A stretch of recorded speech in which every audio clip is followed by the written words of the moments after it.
বলিউডের গ্ল্যামারাস অভিনেত্রী উর্বশী রাউটেলা বছরের শুরুতেই বিতর্কে জড়ালেন। নাচের ভিডিও নিয়ে তোলপাড় চলছে নেট দুনিয়ায়। গত 2 জানুয়ারি মুক্তি পেয়েছে তেলুগু সিনেমা ডাকু মহারাজের গান দাবিডি দিবিডি।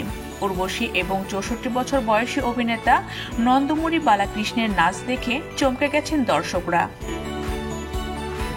ভিডিওতে নাচের কোরিওগ্রাফি ও অঙ্গভঙ্গি নিয়ে নেটিজেনদের নানা মন্তব্য চলছিল গানটি প্রকাশের পর থেকেই।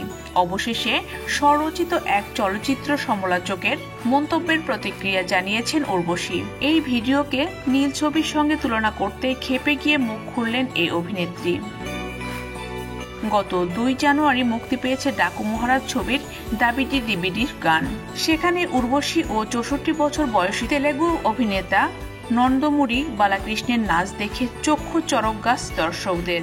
নাচের কোরিওগ্রাফিকে অশ্লীল বলে মুখে ফেনা তুলেছেন নেটিজেনরা। এর মধ্যেই এই নাচ নিয়ে আপত্তি জানিয়েছেন মাত্র 12,000 টাকায় সুন্দরবন ভ্রমণ করুন, your tours and travels Bogura স্বঘোষিত চলচ্চিত্র সমালোচক কমল আর খান। উর্বশীর ছবিকে নীল ছবির সঙ্গে তুলনা করেছেন তিনি। সম্প্রতি নিজের এক্স হ্যান্ডেলে কমল লেখেন, এদের লজ্জা লাগে না এমন অশ্লীল নাচ নাচতে? তেলেগু ফিল্ম ইন্ডাস্ট্রির লজ্জা লাগা দরকার। এমন নাচ তারা শুট করেছে, সিনেমার জায়গায় নীল ছবি তৈরি করতে পারেন তো।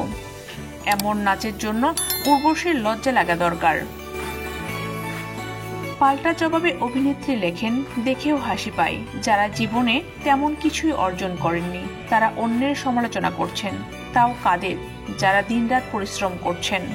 অলস ক্ষমতা অন্যকে নিচু দেখানোর মধ্যে নয়, বরং তাদের কৃতিত্বকে তুলে ধরার মধ্যেই অন্তর্নিহিত। শুধু কমল আর খান নয়, এই নাচের ভিডিও দেখে নেটিজেনদের এক অংশ সামাজিক যোগাযোগ মাধ্যমে লিখেছেন, এ ধরনের নাচের ভঙ্গি কিভাবে কোরিওগ্রাফার তৈরি করতে পারেন? অভিনেতারাই বা কিভাবে এই সব কাজ করতে রাজি হন? একেবারে জঘন্য।